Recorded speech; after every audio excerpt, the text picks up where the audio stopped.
बिस्मिल्लाहिर्रहमानिर्रहीम। नाजरीन, programme election special के साथ आपका मेज़बान अकबर साबरी हाज़िर खिदमत है। गिलगित बल्तिस्तान के इलेक्शन और उसका दर्जा हरारत बहुत उरूज पे है। मुख्तलिफ़ किस्म की ख़बरें हमें सुनने को मिल रही हैं और मुख्तलिफ़ किस्म के जो नुमाइंदे हैं वो सामने आ रहे हैं।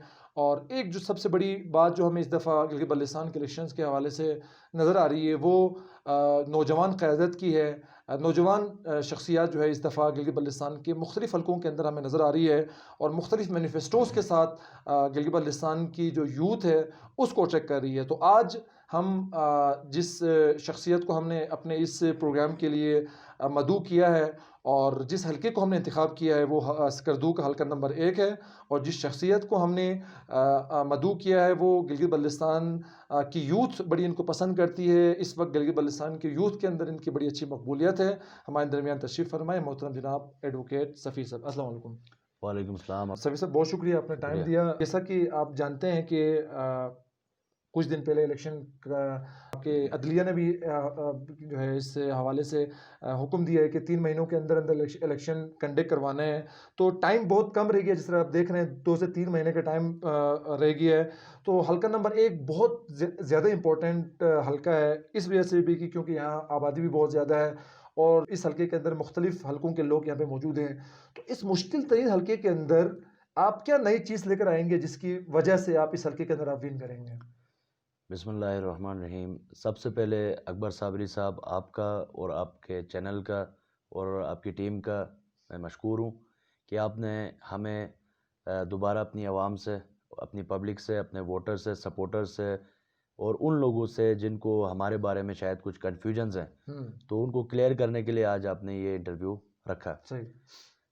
जैसा कि आप जानते हैं कि स्कर्दू शहर की जो तारीख़ी हैसियत है उससे कोई शख्स इनकारी नहीं हो सकता। ट्रू।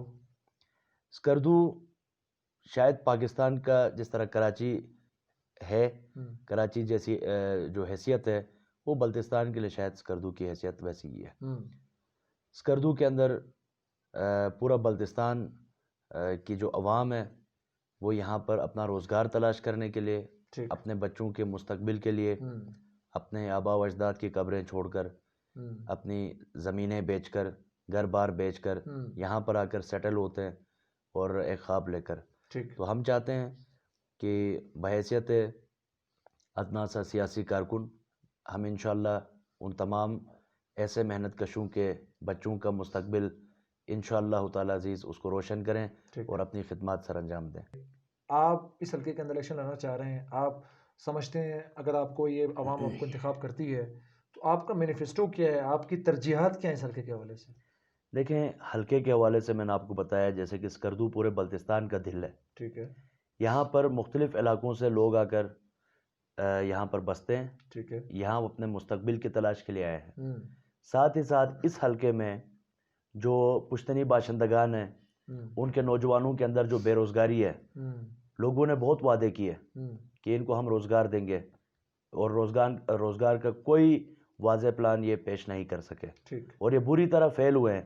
आज भी हम देखते हैं तो हमारे उन जो मुकामी बाशिंदगान का एरिया और नॉन लोकल्स का एरिया दोनों साइड्स पर बेरोज़गारी की शरह इंतहाई उसका इजाफा हो रहा है। दुरुस्त है। तो हम चाहते हैं कि बेरोज़गारी का हम खात्मा करें। फार्मूला क्या है आपके पास बेरोज़गारी खत्म करने का? देखें, इसमें हम जब असेंबली में जाएंगे, मैं इसी चीज़ की बात कर जी, रहा हूँ कि आपको हमने इंतखाब करती है। मैं आप सवाल ये कर रहा था कि आपको इंतखाब करके भेजती है अवाम, जी जी। तो इस सूरत में आपके पास फार्मूला क्या है, इस बेरोज़गारी का खात्मा कैसे करेंगे आप? देखें, यानी आप एक तो ये कि आप ये समझते हैं कि बुनियादी मसला बेरोज़गारी इस हल्के का सबसे बुनियादी मसला। ठीक। सबसे बुनियादी मसला जो है वो बेरोज़गारी है और जो रोज़गार है उसमें ही अभी तक हम उनको मदद नहीं दे सके कि उसको बेहतर कर सके। मसलन आपकी बिजली की जो सिचुएशन है वो आपके सामने, लोड शेडिंग की सिचुएशन, क्या ऐसी सूरत हाल में जो लोग कारोबार कर रहे हैं क्या वो भी कमा रहे हैं? बिल्कुल नहीं कमा रहे। तो जिनको रोज़गार नहीं है सो नहीं है, जिनको है उनको भी फाकों का सामना करना पड़ रहा है। फार्मूला क्या है आपका? देखें, जिस असेंबली में हम जाना चाह रहे हैं जी, हम उस असेंबली को ये बताना चाह रहे हैं कि ऐसे यूजलेस प्रोजेक्ट्स जिन पर आप अवाम का करोड़ों अरबों रुपए लगा रहे हैं, आप मुझे ये बताएं कि एक पुल बनाने पर 60 से 62 करोड़ रुपए लगाया जाता है, लेकिन अवाम की बेरोज़गारी ख़त्म करने के लिए क्या चंद करोड़ की फैक्ट्रियां नहीं कायम की जा सकती? दुरुस्त है। क्या चंद करोड़ के इदारे नहीं कायम किए जा सकते हैं? हम्म मसलन फैक्ट्रीज की बात कर रहा हूँ। हम्म गिलगित बल्तिस्तान से जो वसाइल हैं, जो हम्म कुदरती ज़राअत के वसाइल हैं, ठीक। आप देखें जो मतलब कि आलू है, हाँ उसकी कितनी बड़ी जो है ना इंडस्ट्री, चिप्स इंडस्ट्री या चिप्स बन फैक्ट्रीज सकती बन है। सकती हैं, जिससे बहुत आपकी जो प्रोडक्शन से लेकर हम्म मैन्युफैक्चरिंग से लेकर डिस्ट्रीब्यूशन तक बिल्कुल सही है। लोगों को रोजगार मिल मिल सकता है। सकता है, बिल्कुल और उस सही पर है। कितनी लागत आती होगी। हम्म आप जूस फैक्ट्रीज का क्याम कर सकते हैं। मैं हम्म असेंबली में इन्हीं जी। चीज़ों की बात करूंगा। मेरे लिए बेशक मेरा हल्का इंतखाब, मेरा हल्का नंबर 1 स्कर्दू है, लेकिन जब मैं असेंबली में हूँ तो मैं पूरे गिलगित बल्तिस्तान की असेंबली का मेंबर हूँ। बिल्कुल सही है। साथ ही साथ हमने वाज़े मंशूर दिया, इसमें रोज़गार के प्लान के लिए जो बड़े बड़े कुछ इदारे हैं उनको बनाने की ज़रूरत है। और जितना पैसा हम बचा सकेंगे, ठीक। जिस तरह गिलगित बल्तिस्तान बैंक का क़याम, हम हम्म चाहते हैं गिलगित बल्तिस्तान बैंक का क़याम हो। तमाम पैसा इस वक्त जो है निजी बैंकों और हम्म गवर्नमेंट जो वफाकी बैंक है ठीक। उसके थ्रू उसकी ट्रांजैक्शन हो रही है। दुरुस्त है। तो उसमें जो बैंक जो कमा रहा है उन आपके पैसों अपने से, प्रोविंस को कोई फायदा हम नहीं चाह हो रहे रहा। हैं कि उससे हमें कोई फ़ायदा हासिल नहीं हो रहा। उन दुरुस्त है। बैंकों का क़याम किया जाए। कम से कम अभी जो 14 अज़ला, 4 और नए अज़ला बनने जा रहे हैं, तो 14 अज़ला में जो इनके मेन ब्रांचेस से ठीक सब है। ब्रांचेस, रोज़गार भी मिलेगा और गिलगित बल्तिस्तान को रेवेन्यू जनरेट होगा। फैक्ट्रियों से लोगों को रोज़गार भी मिलेगा और ख़ुद गिलगित बल्तिस्तान की जो गवर्नमेंट है उसको पैसा भी मिलेगा। ठीक। आपकी गवर्नमेंट जब अमीर होगी तभी आप मुख्तलिफ डिपार्टमेंट्स में नई जॉब क्रिएट कर और सकते लोगों हैं की भी और बेहतर लोगों होना को शुरू हो भी जाएगी। आप जो है ना, और बिल्कुल साथ ही सही। साथ माइंस एंड मिनरल्स पर हम रिफॉर्म चाहते हैं।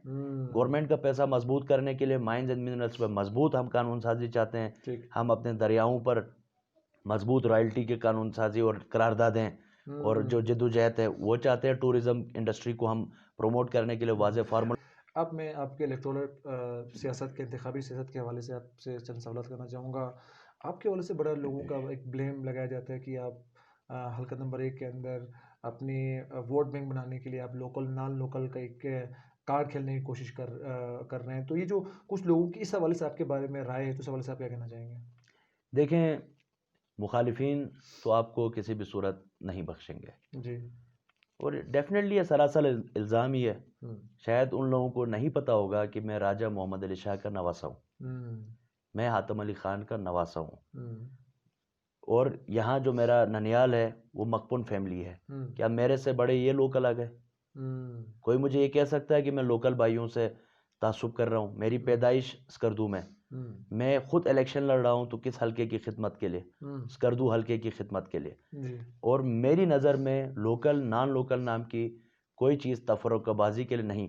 मैं सिर्फ ये कहता हूँ कि एक तबका, दो ही तबका जाते हैं, या वो तबका जो महरूम है जिसके साथ इस्तेसाल हुआ है, दूसरा वो तबका है जिसके खिलाफ हमारी जंग है, जिसने इस्तेसाल किया है, ख्वाह वो मेरा सगा भाई क्यों ना हो, ख्वाह वो मेरे घर के अंदर से क्यों ना हो, इस तरह से मैं तो आप उसके बड़े खिलाफ हूँ। वाज़ेह अल्फाज में क्यों नहीं कहते हैं सफ़ीर साहब? यहाँ पे जो आप समझते हैं कि यहाँ इस्तेसाल करने वाली क़ुव्वतें कौन सी हैं? कौन क़ुव्वतें हैं जो इस कौम के अंदर जो है ना इनको ग़ुलाम करने में इनका बड़ा किरदार है? आप किसको समझते हैं? किसको आइडेंटिफ़ाई करना चाहेंगे आप? देखें, बात यह है कि आप जितनी महरूमियों को आप जन्म देंगे, जी। आप जितना लोगों से उनका पानी छीनेंगे, उनकी शहरियत छीनेंगे, ठीक है। रोज़गार छीनेंगे, तो डेफिनेटली महरूमियत बगावत को जन्म देती है। ठीक। और अगर वो बगावत कामयाब हो जाए तो उसको इनकलाब कहते हैं। ठीक। कसर सुल्तान की फलक बोझ फसीलों पे न जा, इनकलाब आए तो रुकते नहीं दीवारों से। वाह। ये अगर मैं ये बात करता हूँ तो मैं इसलिए करता हूँ क्योंकि मैं शुरू में ही ये बात कर चुका कि लोग अपने आबा व अजदाद की कब्रें छोड़कर, लोग अपना घर बार बेचकर शहर में जाकर पढ़ने वाले भूल गए किसकी माँ ने कितना ज़ेवर बेचा था। यहाँ पर उम्मीदों के साथ अपनी नस्लों के मुस्तकबिल के लिए यहाँ पर आते हैं और मुझे और आपको वेलकम करना चाहिए उनको। ये हमारा शहर है, अगर वो मेरे शहर में आते हैं तो मुझे उनको वेलकम करना चाहिए। और ये वो नादान तबका है जो लोगों को भगाना चाहता है, जबकि मेरा बस चले तो मैं दुनिया भर से लोगों को स्कर्दू में इकट्ठा करूं, क्योंकि इन्हीं लोगों से इसकी मईशत बढ़ेगी। क्योंकि लोग आते हैं तो वो मईशत को भी साथ लेकर आते हैं, वो मुस्तकबिल को भी साथ लेकर आते हैं। हमें प्यार, अमन, मसावत चाहिए, रूल ऑफ लॉ चाहिए। कानून जिसके हक में है हम उसके हक में हैं। बिल्कुल सही। कानून की खिलाफ वर्जी जो कर रहा है हम्म। हम उसके खिलाफ हैं। अच्छा, आपके हवाले से एक और बड़ा सख्त किस्म का इल्ज़ाम भी है और लोग कहते भी हैं कि जिस तरह से आपने एक अपना एक सर्कल बनाया हुआ है, एक लिसानी एक आपके बारे में एक ये भी इल्ज़ाम लगता है कि आपने एक ख़ास उस लिसानी तबके से ताल्लुक़ रखने वाले लोगों को अपने साथ करीब करने की कोशिश की है। तो और लोग कहते भी हैं कि आपका सर्कल उन्हीं के दरमियान है और उसी ज़रिए आप अपनी सियासत कर रहे हैं, तो इस पे आप क्या कहना चाहेंगे? देखें, लिसान से जो मुझे जानते हैं वो जानते हैं। हम्म। मेरा ताल्लुक़ लिसानियत, इलाकाइयत, फ़िरका, हम्म। मज़हब इन सब बालातर है। ठीक। मैं ख़ुद मुसलमान हूँ। हम्म। मैं इस्लाम को फॉलो करता हूँ जी। और इस्लाम मुझे यही दर्स देता है कि आपने मंदिर हो या गिरजाघर हो, कलीसा हो, आपने उनको गिराना नहीं है, आपने ठीक। उनकी हिफाजत करनी है। हम्म। अगर मेरे इस शहर में कोई ईसाई को, हिंदू को हम्म। भी तंग करेगा ठीक है। और कहेगा, उसको दीवार से लगाएगा, उसका पानी बंद करेगा, उसकी शहरियत रोकेगा और उसको थाना, कचहरी, तहसील में रगड़ा देगा अपने असर रसूख से, जी। तो मैं उस हिंदू के भी साथ हूँ, ठीक। उस ईसाई का भी साथ दूंगा। ये तो फिर भी हमारे इलाके के लोग हैं, ठीक। ये तो फिर भी हमारे हम वतन हैं। इनकी बड़ी सारी कुर्बानियां हैं। आप जिस तबके की बात कर रहे हैं, ना सिर्फ हम उस तबके के साथ हैं, क्योंकि महरूम हम देख रहे हैं कि जो ना ज़्यादातर जो महरूमियाँ हैं वो जिन तबकाजात के साथ है, हम जिनके लिए आवाज़ें उठा रहे हैं, तो वो हमारे साथ नेचुरल बात है, वो हमारे साथ जुड़ेंगे। ठीक है। और रही बात ये कि मेरे साथ नॉन लोकल लोग नहीं है, ऐसी बात नहीं है। इंशाअल्लाह ताला अजीज़, जब मेरी रैली हुई थी तब भी मेरी गाड़ी के अंदर मेरी रैली को जो लीड कर रहे थे वो यहाँ के लोकल्स थे और अच्छी फैमिलीज के लड़के थे, जो रैली को बाइक्स पर और दीगर पर मैनेज कर रहे थे, लीड कर रहे थे, और ये जानते भी हैं जो इल्ज़ाम लगा रहे हैं। तो अल्लाह गारत करे उन लोगों को जो खुद से तासुब फैलाते हैं। ठीक। ठीक। हम उनकी मजम्मत करते हैं, हम सिर्फ उस तबके की हिमायत कर रहे हैं, चाहे वो लोकल हो चाहे वो नॉन लोकल हो, जिसके साथ ज्यादती हो रही है। ठीक है। चूंकि आपने माशाल्लाह से जिस तरह से आपकी एक स्ट्रगल है, आप कोशिश कर रहे हैं, तो आपका अच्छा खासा वोट बैंक भी लोग कह रहे हैं कि आपका बन चुका है। तो लोगों को एक ये भी सवाल आपसे लोग करते हैं कि आप लड़ना किस पार्टी से चाह रहे हैं? आप भी तब्दीली सरकार की नज़र होने जा रहे हैं, या आसिफ अली जरदारी से मुतासिर हैं, या नवाज शरीफ से मुतासिर हैं? क्या करने जा रहे हैं आप आगे? देखें अकबर साबरी साहब, मामला ये है कि हमने ये देखना है कि आया जो जिस पार्टी को हम ज्वाइन करना चाहते हैं जी। या आज़ाद रहना चाहते हैं या ज्वाइन करना चाहते हैं, खैर पार्टीज़ की तरफ से ऑफ़र है, उनकी तरफ से टिकट्स ऑफ़र हुई हैं। ठीक है। एक जमात की तरफ से ऑफ़र हुई थी, रिजेक्ट किया, दूसरी एक जमात की तरफ से, क्योंकि हमारे कुछ ख़ास एजेंडाज़ हैं जिस पर मैंने आपसे डिस्कस किया। मुझे गिलगित बल्तिस्तान के आइनी हुकूक के लिए एक वाज़ेह एजेंडा चाहिए। मैं जिस भी पार्टी जो भी मुझे ऑफ़र कर रही है, मुझे पार्टियों से एतराज़ नहीं है, ठीक। मुझे उनके अंदर मौजूद उन लोगों से एतराज़ है जो पार्टी के अंदर मौजूद लोगों का ज़हन ख़राब करते हैं झूठ बोलकर। ठीक। पार्टी कोई भी बुरी नहीं होती है। हाँ, हमें दुख सिर्फ इसलिए होता है कि जो भी लोग झूठ बोलते हैं तो हमने उनसे लड़ना है। हमने जिस भी पार्टी के अंदर आप हैं, जो भी है, कम से कम अंदर जाके बोलें तो सही कि भाई आप जो नारे लगवा रहे हैं गिलगित बल्तिस्तान के अंदर, ये गिलगित बल्तिस्तान के लिए सूटेबल नहीं है। तो हम अपने साथियों से मशावरत में हैं और इंशाअल्लाह अच्छा फैसला लेंगे और हम अपने जो हामी हैं उनसे, क्योंकि डेफिनेटली एक बड़ा तबका इस वक्त हमें सपोर्ट कर रहा है और नौजवान तबका सपोर्ट कर रहा है, उसकी कुछ उम्मीदें हैं हमसे।